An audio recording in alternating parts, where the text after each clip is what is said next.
Assalamualaikum warahmatullahi wabarakatuh. Perkenalkan, nama saya Rano Oktavianus Gunawan.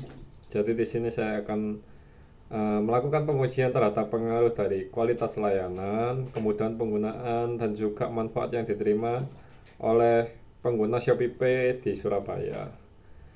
Jadi yang pertama ini di sini saya sudah mengumpulkan data dan juga sudah saya masukkan di SPSS. Untuk data-datanya ini ada sejumlah 112 data. Untuk yang pertama itu kita itu melakukan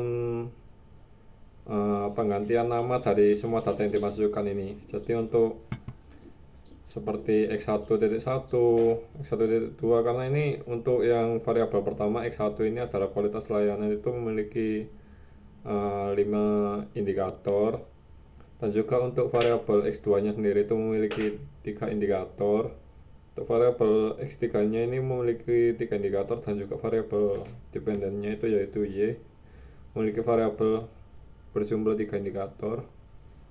Jadi untuk yang pertama itu kita melakukan pengujian validitas dengan cara melakukan menu analyze ini. Yang berikutnya menekan menu correlate dan juga bivariate, dan juga kita memasukkan indikator dari per variabel. Dilakukan pengujian satu-satu seperti ini.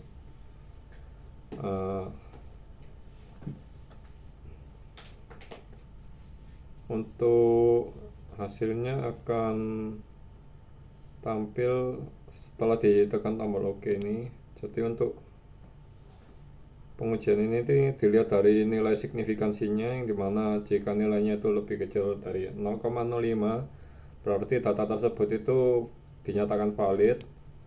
Dan untuk yang bagian dari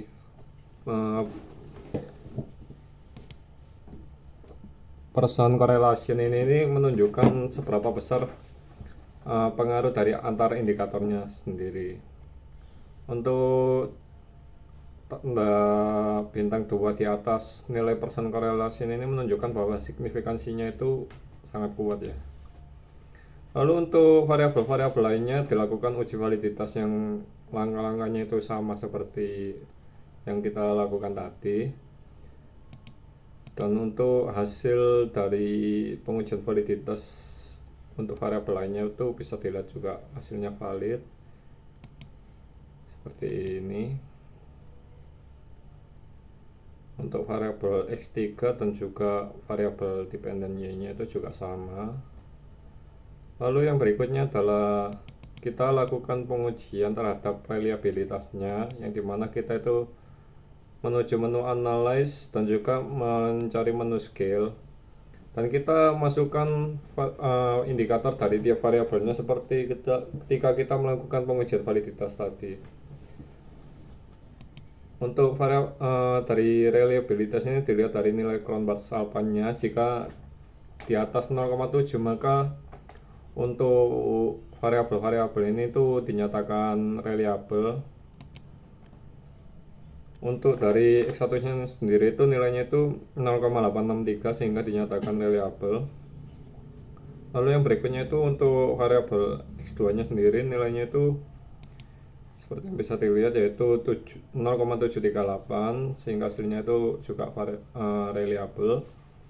Untuk variabel X3 nya nilainya itu 0,807 sehingga tetap di atas 0,7 sehingga hasilnya itu reliable.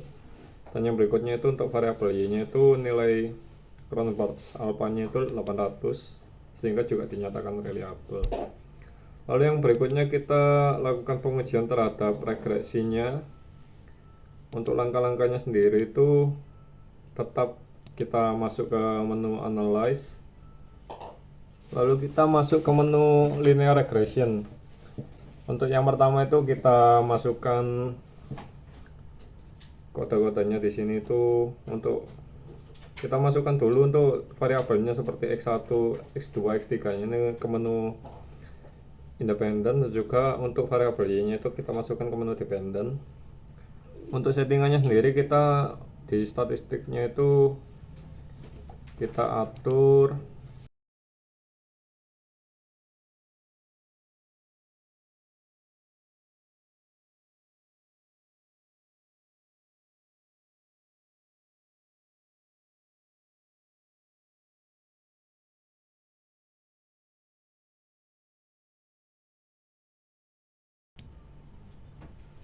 Lalu untuk hasilnya itu akan muncul seperti ini, yang dimana yang pertama itu ada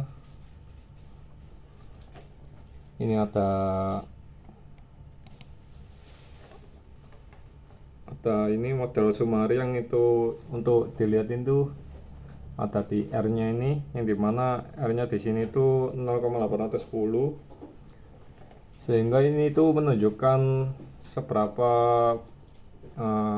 pengaruh dari hubungan dari variabel X1, X2, X3 terhadap Y-nya.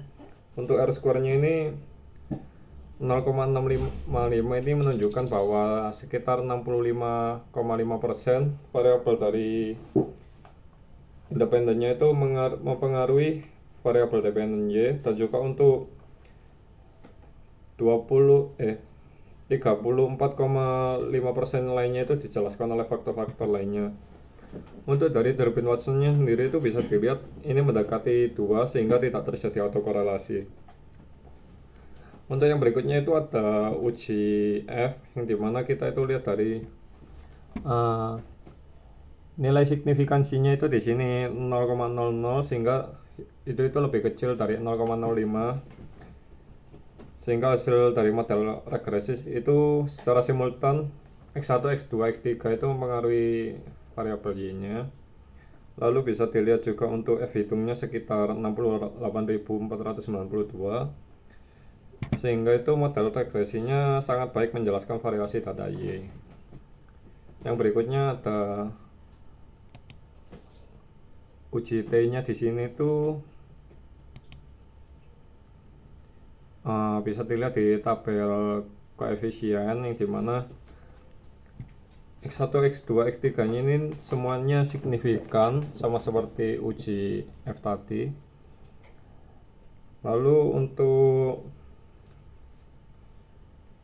nilai tertinggi dari X1 itu 0,405, sehingga yang paling dominan di antara variabel-variabel independen lainnya.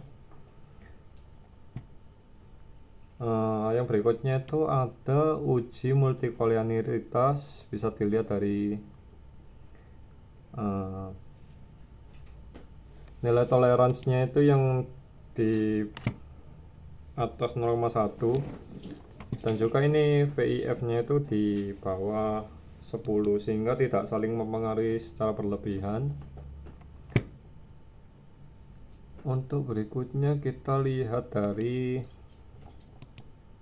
diagramnya, yang dimana pertama itu ada diagram yang berbentuk seperti ini berbentuk seperti lonceng, dan juga dari garisnya ini itu mengikuti pola, sehingga hal ini itu menunjukkan asumsi normalitas terpenuhi. Yang berikutnya adalah